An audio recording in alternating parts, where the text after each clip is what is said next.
এলাকা দখলকে কেন্দ্র করে উত্তেজনা, উত্তপ্ত হয়ে উঠল চন্দ্রকোনার কোল্লা গ্রাম। সাত সকালেই গ্রামের বিভিন্ন জায়গায় ছড়িয়ে ছিটিয়ে পড়ে রইল তাজা বোমা। ফের প্রকাশ্যে তৃণমূলের দুই গোষ্ঠীর দ্বন্দ্ব এবং সেই ঘটনাকে কেন্দ্র করে উত্তপ্ত হয়ে ওঠে চন্দ্রকোনার কোল্লা গ্রাম। গ্রামে জলসা বন্ধ করতে বলাতেই বোমাবাজি করা হয় বলে সেখানে দাবি, এবং পাল্টা অপর পক্ষের দাবি অঞ্চল ভিত্তিক নির্বাচনী চেয়ারম্যান ঘোষণা করা হয়েছে অঞ্চলের সহ সভাপতিকে। সেই ঘটনাকে কেন্দ্র করেই এলাকা দখলের চেষ্টায় বিরুদ্ধ গোষ্ঠীরা, এবং রাতে বোমাবাজির খবর পেয়ে ঘটনাস্থলে যায় চন্দ্রকোনা থানার পুলিশ। এলাকায় মোতায়েন রয়েছে বিশাল পুলিশ বাহিনী। আমরা এই নিয়েই কথা বলবো। মধুসূদন ভট্টাচার্য আমাদের সঙ্গে টেলিফোনে রয়েছেন প্রতিনিধি। মধুসূদন, ফের তৃণমূলের গোষ্ঠীদ্বন্দ্ব প্রকাশ্যে এলো এবং সেখানে তাজা বোমা উদ্ধার করা হয়েছে। সব মিলিয়ে কি পরিস্থিতি এই মুহূর্তে?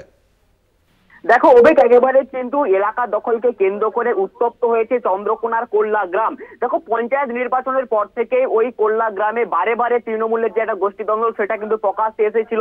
ওই যে কোল্লা তৃণমূল যে বুথ দলীয় কার্যালয় তৃণমূলের, সেখানে তালা পর্যন্ত দেওয়া হয়েছিল। বেশ কয়েক মাস সেখানে প্রবেশ করতে পারেনি তৃণমূল কর্মী সমর্থকরা।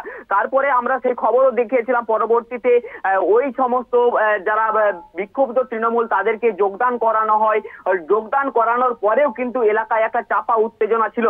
তবে এক প্রকার কিন্তু আবারও এলাকা দখলকে কেন্দ্র করে উত্তপ্ত হয়েছে চন্দ্রকোনার কোল্লা গ্রাম। যখন শুধু কোল্লা গ্রামের বিভিন্ন পাশে কিন্তু বোমা পড়ে রয়েছে। আজ সকালে যে ছবিটা উঠে এসেছে, অঞ্চল ভিত্তিক নির্বাচনী যে চেয়ারম্যান ঘোষণা করা হয়েছে অঞ্চলের সহ সভাপতিকে, সেটাকে কেন্দ্র করে এলাকা দখলের চেষ্টা, আর এইটাই কিন্তু দাবি করছে বিরোধী গোষ্ঠী। আর অপরদিকে এলাকায় একটি জলসা, সেই জলসাকে কেন্দ্র করেই আরেক গোষ্ঠী অভিযোগ করছে যে সেখানে এরকম বোমাবাজি করা হয়েছে। অভিক, বেশ, অবশ্যই এদিকে আমাদের নজর থাকবে। আপাতত ধন্যবাদ তোমায়। মধুসূদন ভট্টাচার্য টেলিফোনে ছিলেন প্রতিনিধি। আমি তো সবে এক মাসের দায়িত্ব নিয়েছি এবং নিয়েই কিন্তু দুপক্ষকে ডেকে চেষ্টা করেছি, কিন্তু কেউ কেউ হয়তো মগজ ধোলাই করছে পিছন থেকে, প্রকাশ্যে আসছেনি, আমি নাম বলতে চাইছি না। তো সেই নিয়ে একটা হয়তো উত্তাপ থেকে যাচ্ছে, কারণ আমি চাইছি সামনে একটা বড় ইলেকশন, সবাইকে নিয়ে সবাইকে সামনে রেখে গতকাল ব্লক কমিটির মিটিংয়েও সবাইকে ডাকা হয়েছিল, দু একজন আসেনি, বাকি সেখানে বর্ধিত আকারে। কালকে কি অঞ্চল মুখ্যমন্ত্রী মমতা বন্দ্যোপাধ্যায়ের জঙ্গলমহল সফর। 3 দিনের মহল সফরে যেতে চলেছেন মুখ্যমন্ত্রী মমতা বন্দ্যোপাধ্যায়। 3 জেলায় প্রশাসনিক সভার পাশাপাশি প্রায় 2,500 কোটি টাকার প্রকল্প উদ্বোধন করবেন, পাশাপাশি বেশ কিছু প্রকল্পের শিলান্যাসও করবেন তিনি। আমরা এই নিয়েই কথা বলবো। বিশেষ প্রতিনিধি দেবজ্যোতি ঘোষ আমাদের সঙ্গে টেলিফোনে রয়েছেন। দেবজ্যোতি, আজ থেকে মুখ্যমন্ত্রী মমতা বন্দ্যোপাধ্যায়ের এই জঙ্গলমহল সফর শুরু হচ্ছে 3 দিনের জন্য। কি কি কর্মসূচি রয়েছে তার এই সফরে? দেখো, মমতা বন্দ্যোপাধ্যায়ের এবারে জঙ্গলমহল সফর অত্যন্ত রাজনৈতিকভাবে তাৎপর্যপূর্ণ, কারণ গত লোকসভা নির্বাচনে এই জঙ্গলমহলে তৃণমূল কংগ্রেস কোনো আসন দখল করতে পারেনি। সেই জায়গাতে মমতা বন্দ্যোপাধ্যায় গতকালই অন্ডালে পৌঁছেছেন। সেখানের পশ্চিম বর্ধমানের তৃণমূল নেতৃত্বের সঙ্গে তিনি বৈঠক করেছেন। আজকে তিনি পুরুলিয়া যাবেন।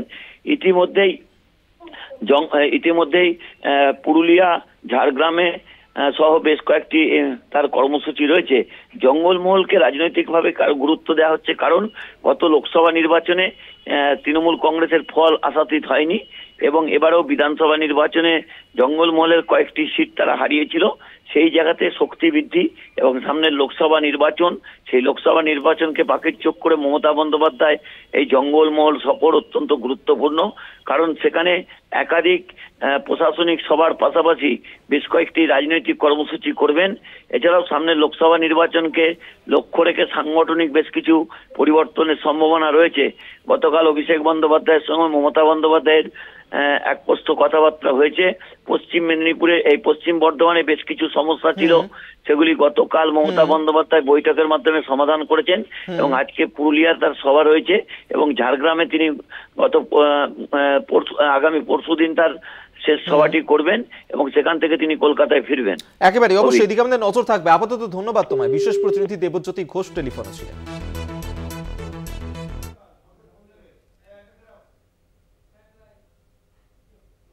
মুখ্যমন্ত্রী মমতা বন্দ্যোপাধ্যায়ের সফর ঘিরে সেজে উঠেছে বাঁকুড়াও। একদিকে বাঁকুড়া শহর, অন্যদিকে খাতড়া। বাঁকুড়া স্টেডিয়ামে সেখানে অস্থায়ী হেলিপ্যাড তৈরি করা হয়েছে। আমরা এই নিয়েই কথা বলবো। প্রতিনিধি স্বরূপ গঙ্গোপাধ্যায় টেলিফোনে রয়েছেন। স্বরূপ, বাঁকুড়া সফরে যাবেন মুখ্যমন্ত্রী মমতা বন্দ্যোপাধ্যায়, সেখানে নিরাপত্তা ব্যবস্থা কতটা জোরদার করা হয়েছে? অভিক দেখো, রাজ্যের মুখ্যমন্ত্রী মমতা বন্দ্যোপাধ্যায় বাঁকুড়ার সফর এবং আজকে বিকেল 3টে সাড়ে 3টে নাগাদ পুরুলিয়া থেকে মুখ্যমন্ত্রীর হেলিকপ্টার সোজা এসে পৌঁছবে অস্থায়ী হেলিপ্যাড বাঁকুড়া স্টেডিয়ামে। সেখানে অস্থায়ী হেলিপ্যাড করা হয়েছে। সেখান থেকে বাই কারে করে সার্কিট হাউসে পৌঁছানোর কথা মুখ্যমন্ত্রীর, এবং সেখানে রাত্রি যাপনের পর আগামীকাল হাজরার খড়বনে সেখানে প্রশাসনিক সভা, সেখানে একগুচ্ছ প্রকল্পের উদ্বোধন শিলান্যাসের পাশাপাশি বিভিন্ন সরকারি পরিষেবা প্রদানের অনুষ্ঠান রয়েছে।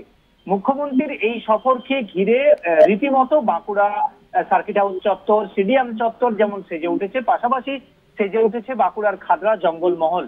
এবং মুখ্যমন্ত্রীর এই সফরকে কেন্দ্র করে নিরাপত্তার আঁটোসাঁটো ব্যবস্থাও কিন্তু করা হয়েছে, সেটা কিন্তু সকাল থেকেই চোখে পড়ছে। এবং সব থেকে বিশেষ যে বিষয়টা যেটা দেখা যাচ্ছে, যে মুখ্যমন্ত্রী যেখানে হেলিপ্যাড অর্থাৎ করা হয়েছে, অস্থায়ী হেলিপ্যাড করা হয়েছে বাঁকুড়া স্টেডিয়ামে, এবং খড়বন যেখানে প্রশাসনিক সভা রয়েছে সেখানেও কিন্তু অস্থায়ী হেলিপ্যাড করা হয়েছে। এবং আজকে যেখানে মুখ্যমন্ত্রী সেখানে নামবেন, সেখান থেকে যে রাস্তা দিয়ে মুখ্যমন্ত্রীর কনভয় এগিয়ে যাবে সেই রাস্তা পুরো আলপনা আঁকা হয়েছে, তার সাথে সাথে পোস্টার এবং প্ল্যাকার্ড দিয়ে সাজিয়ে তোলা হয়েছে। সব মিলিয়ে বলা যেতে পারে রাজ্যের মুখ্যমন্ত্রীর এই সফরকে কেন্দ্র করে সাজো যেমন রব বাঁকুড়া একেবারে, এবং সেই ছবি ধরা পড়ছে বাঁকুড়াতে। আপাতত ধন্যবাদ তোমায়। স্বরূপ গঙ্গোপাধ্যায় টেলিফোনে ছিলেন প্রতিনিধি।